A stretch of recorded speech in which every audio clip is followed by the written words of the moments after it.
Magandang hapon! Kumusta po? Narito po ulit ang update natin para sa lagay ng ating panahon ngayong hapon po ng November 19, 2023 na kung saan sa ngayon po ay may dalawang sirkulasyon na ang ating binabantayan.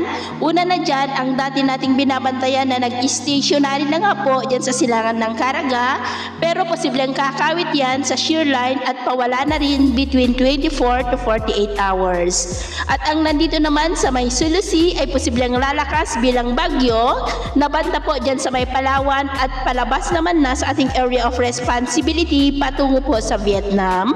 At ito naman ay pinapakita ng forecast model na atin pong ginagamit hanggang po sa susunod na 2 linggo. At sa lagay ng ating panahon ngayong hapon ay patuloy pa rin po ang mga pag-uulan dulot ng shear line sa malaking bahagi ng Visayas at Southern Luzon, habang ang amihan ay patuloy na nagdudulot ng malamig na panahon na may mga